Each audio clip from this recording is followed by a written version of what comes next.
Injustice and oppression are tantamount to robbing human beings of their dignity, pushing the hearts of others to the point of losing their ability to be masters of their own egos. Welcome to Renovatio's audio essays. Renovatio, published by Zaytuna College, asks writers to examine timeless questions and today's moral challenges by drawing from the enduring texts of revelatory faith traditions, traditional philosophy, and modern scholarship.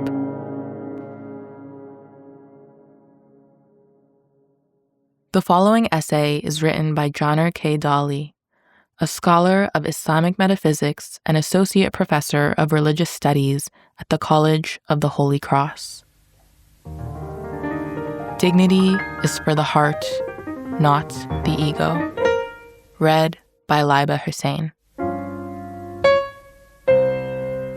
In The Alchemy of Happiness, Imam al-Ghazālī, died 1111, describes the heart, the spiritual heart, not the bodily organ, as a sovereign who is enthroned in a capital city, the body, and governs through his vizier, reason, his standard bearer, desire, his superintendent, anger, and his spies, faculties of perception, as well as through his memory, imagination, and other faculties. When this sovereign heart does not direct its inner and outer subjects from its proper place, al-Ghazālī says, the city falls into disarray and ruin. Although human beings have bodies and live in the world, the heart has an angelic nature, exists at the level of the spirit, and has windows that can open onto divine mysteries. The heart is the I, and the ego is the self, in the sentence, I disciplined myself. The heart is what is aware when one is self-aware.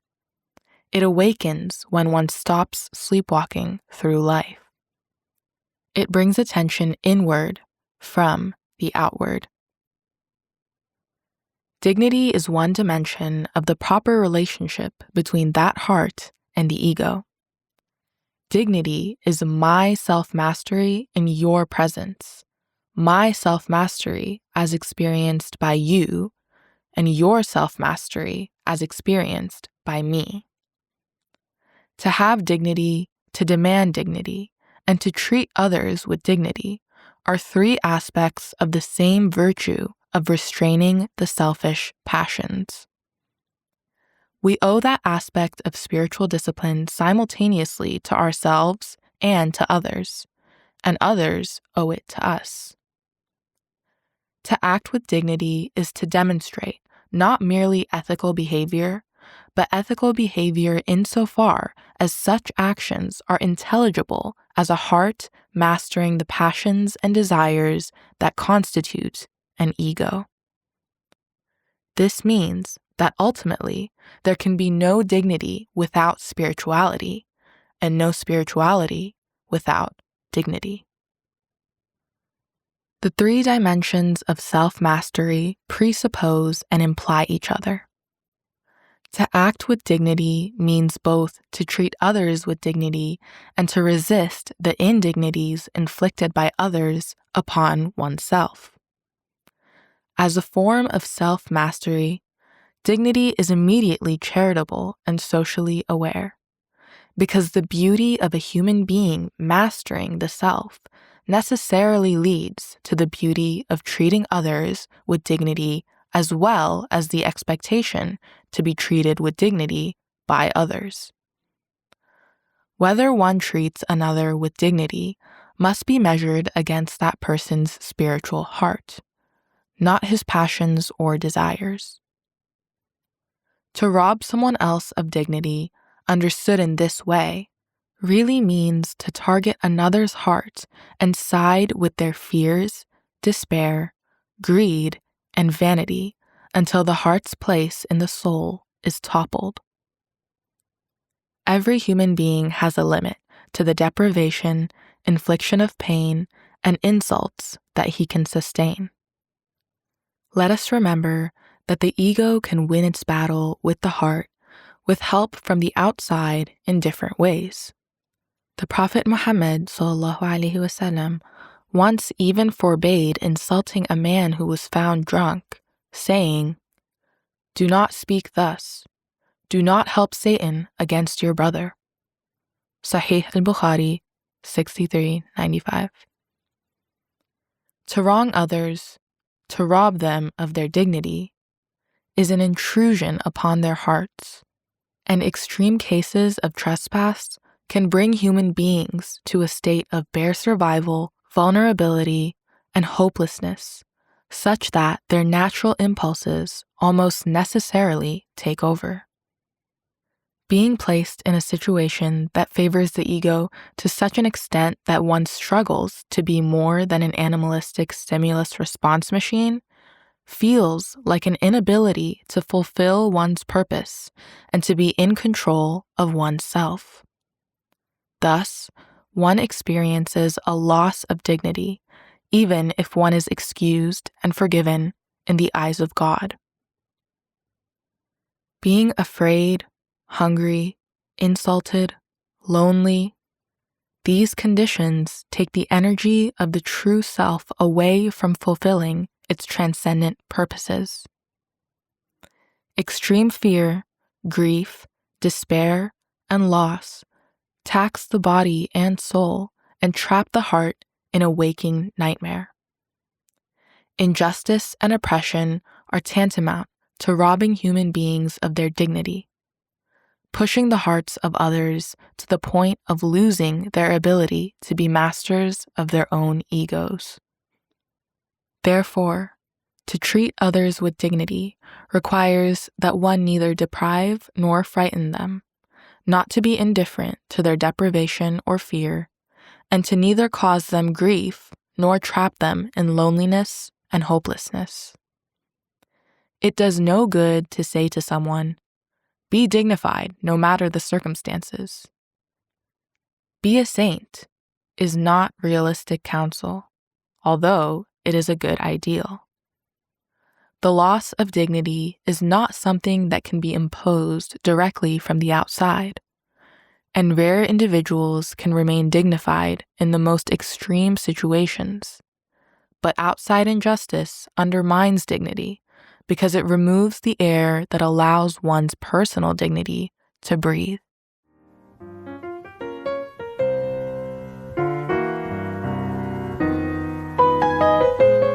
Dignity is thus both personal and social simultaneously, whether one recognizes this truth or not. By remembering that human beings are not only a bundle of passions and interests, one can use the ordinary and everyday meanings of dignity and dignified, but understand them against a larger and deeper picture of what makes human beings what they are. Unfortunately, in today's public discourse, liberal and legal discourse since the mid-20th century, dignity has become a mysterious substance that inheres equally in all the Darwinian biological machines that we call Homo sapiens, such that one says that all people are equal in dignity or have inherent dignity.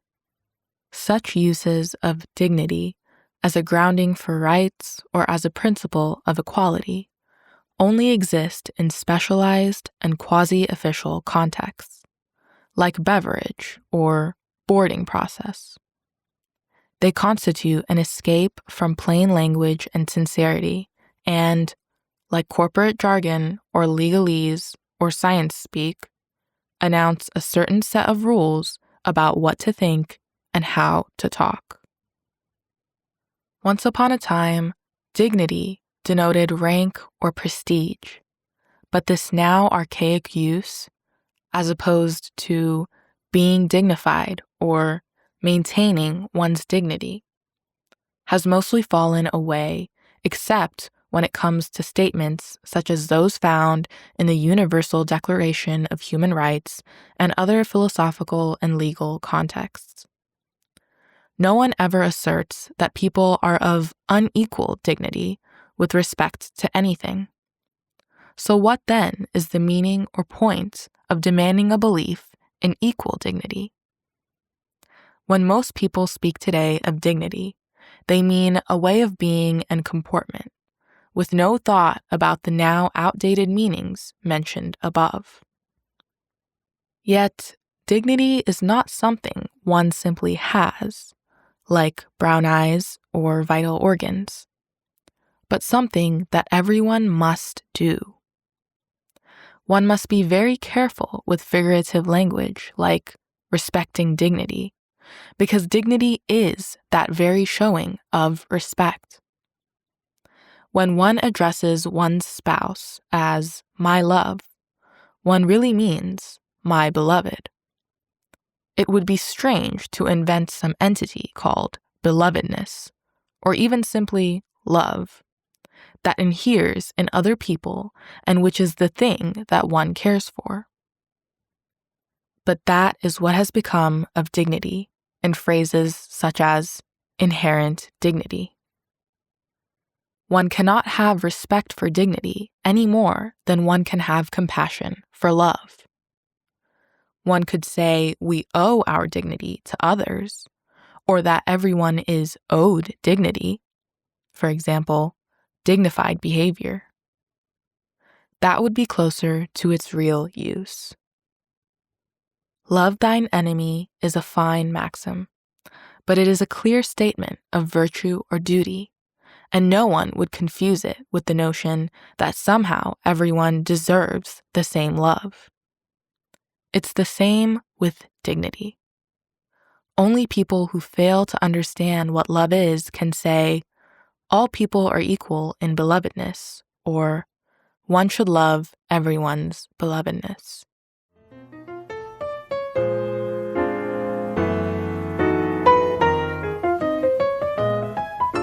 A better alternative to saying all human beings have equal dignity is to say all human beings are sacred, meaning they are inviolable because of their relationship with the absolute, the infinite, the transcendent. At least sacred means something to most people, and as a blank placeholder, which is all dignity is now in such contexts, it works just as well. Even if the word sacred is ambiguous, it can refer to anything that is deeply important in a non-negotiable way. It is still much less plastic and vacuous than dignity has become, so much so that some philosophers and medical ethicists have long rebelled against its use. To say that human beings are all sacred involves no quasi-official redefinition of the word. The proclamation, all these are sacred, hardly requires mentioning that they are all equal, valuable, and inviolable. But what are human beings such that they are all sacred? What is it that obliges us to treat others with dignity? What is that being that possesses a heart that masters its ego? The metaphysics is important.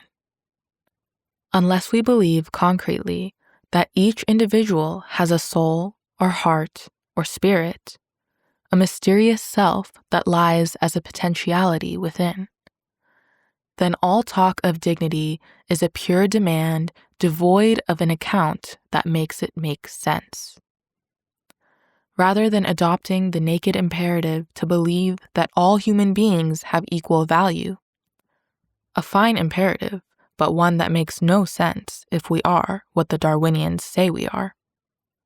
It is wiser to acknowledge that it is only through recognizing the vast differences between individual human beings that one can actually grasp what makes them equal. The equality specific to human beings is not some imputed sameness, but a principle of differentiation.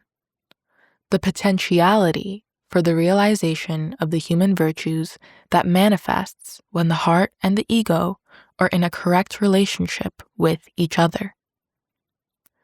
That potentiality, which the Quran calls the fitra, is equal in all of us, but it is never equally realized. Dignity, like any virtue, is not inherent in all human beings any more than love or compassion or courage are, but its potential is equally possessed by all. Indeed, dignity is precisely something that people always possess unequally. But these days, we are trapped in an official discourse that compels us to take a concept that evokes hierarchy and use it as a marker of sameness. In much of the modern literature about dignity, we encounter a strong resistance to understanding dignity as having to do with human beings' spiritual nature. Any position that goes against the Darwinian view of human beings is seen as relying on an internal kernel, which philosophers such as Michael Rosen reject because it involves wider metaphysical commitments that, to put it mildly, not everyone will accept. As if everyone accepts the Darwinian metaphysics implicit in so much of the dignity discourse today, and as if Rosen and authors like him were not operating within their own metaphysics. People who generally treat metaphysics as something fairly disreputable or old-fashioned suddenly become metaphysicians themselves when their scientism is called into question, and only then. It would seem we are obligated to treat Darwinism as common sense. Metaphysics for me, not for thee. In fact, dignity as jargon has become a euphemism for denying a certain metaphysics. It demands a recognition of something sacred about human beings, while remaining incapable of describing what that means because it forbids any departure from the Darwinian picture. We are told to believe that all human beings are equal in dignity, but we are given absolutely no explanation of why these beings have this attribute of dignity. It is one thing to demand something, no matter how laudable, and quite another to make it make sense. We want to say that people are equal, but do not want to acknowledge that what makes human beings equal is that very spiritual nature that we now deny them. We want to say that people have autonomy while denying that which makes them autonomous. The Darwinian picture, the unshakable horizon for the dominant discourse about dignity today, is precisely what makes human beings unequal and unfree. Think about it. Since human beings are unequal along every biological parameter one can imagine, how can a belief in purely biological human beings give rise to the belief that they are purely equal? Let us abandon Darwinian metaphysics, and then we can talk about equality and freedom. That's why dignity, not the visceral dignity we all experience to greater and lesser degrees, but the quasi-official one, remains ambiguous and generates endless ruminations about its true nature. The literature is voluminous and never-ending. Ambiguity almost seems to be the point. If the demand to recognize equal dignity made sense in light of what human beings are and are capable of, for example, the virtue of dignity, then society would have reached a consensus on how to understand it.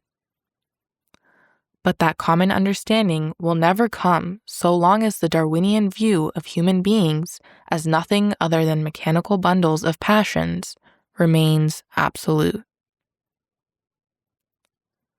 Let us return to the question of self-mastery. The problem with erasing the heart from view is that the place of the heart does not just go away. A part of the ego takes up residence. When we dislodge the heart from its proper seat upon its throne, its role will be usurped by some aspect of the ego: greed, lust, ambition, pride, vanity. Dignity will no longer be experienced as the mastery of the ego by the heart, but instead by how well indulged that particular passion is. Sometimes religious thinkers will draw a distinction between freedom from the world and freedom in the world, but the true difference is between freedom of the heart and its enslavement to one or another pole of the ego. For human beings to have dignity, the true self, the heart, must remain on the throne at the center of their being, and no part of the ego, the passions, can be allowed to take its place as monarch over the other passions. The modern world can only ask us to barter one passion for another. One can make demands about inherent dignity and equal in dignity, but one can never dignify egotism by promoting one part of the ego above the other parts. One does not fulfill human purpose, a condition of dignity, but only this or that human desire. When we talk about dignity in terms of autonomy and freedom, freedom really means an indulgence of one part of the ego. If we talk about dignity as equality, we must ask, which parameter, among many possibilities, is equal? We cannot all be equal. The equality, the sameness, has to be equality in something. A transgender ideologue would not find dignity in a life that affords economic flourishing for all, but denies freedom of expression and sexuality. A free market fundamentalist would not find dignity in a world of sexual hedonism that also forces everyone into government housing and puts caps on income. Capitalists find dignity in one form of egotism, communists in another, liberals in another, and nationalists in yet another. These ideological conceptions of dignity are all forms of egotism, and individuals have dignity in spite of such ideologies, not because of them. There can be no equality at the level of interests or passions because everyone has different interests and passions that might change on different days. A man at 20 feels happy about a very different set of things than he feels happy about at 50. In what respect is the younger self equal to the older self, if only the passions and the interests are involved? A man in European democracies has tremendous freedom to be promiscuous, but has almost no say over his children's education, and can expect to be offered state-assisted suicide rather than becoming a burden to his children when he is old and frail. Very few people in the Islamic world would consider even the most materially well-appointed life under those conditions to be dignified or even free. Ukrainian men today are forced to remain in their country to fight, while women are allowed to depart to other countries. If equality is the basis of dignity, do Ukrainian men have it? Whatever those Ukrainian men have, it is certainly not equality. It reminds us that there is no freedom and autonomy as such, but only this or that kind of autonomy and freedom, depending on which particular passion is allowed to rule the soul.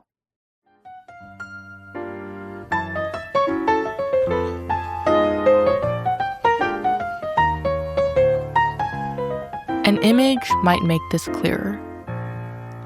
Stained glass windows, such as those in the great mosques of Istanbul, have intricate combinations of colors in unique arrangements.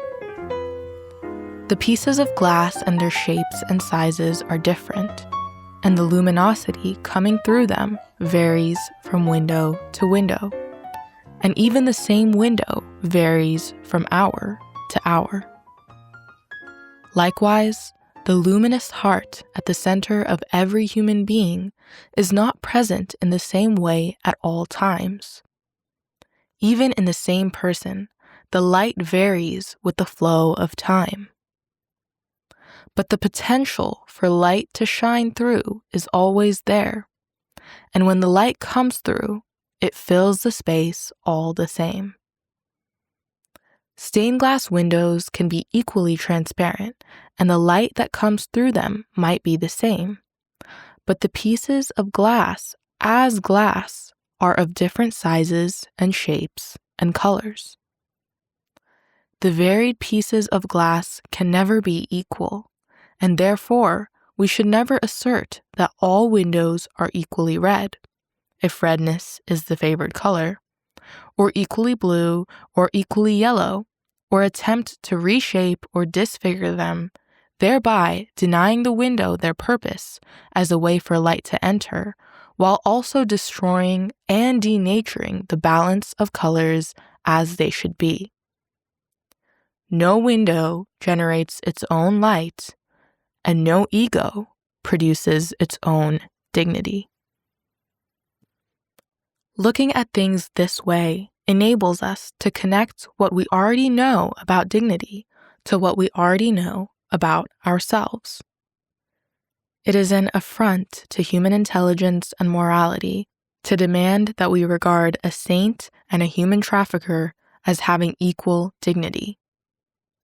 People can spot dignity as readily as they can apprehend beauty. They can be inspired by its presence and seek to emulate it.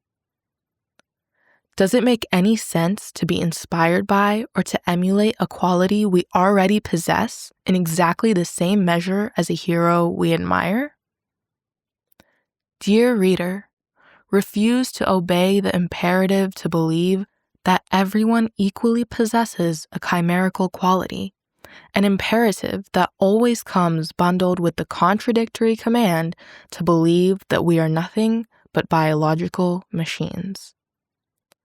Believe instead that each human being is an always sacred entity that can either be angelic or demonic, depending on whether he or she lives in that heart whose windows open onto the divine mysteries, as al-Ghazālī said, or chooses to obey the ego and to never fulfill the true purpose of this fleeting but consequential life.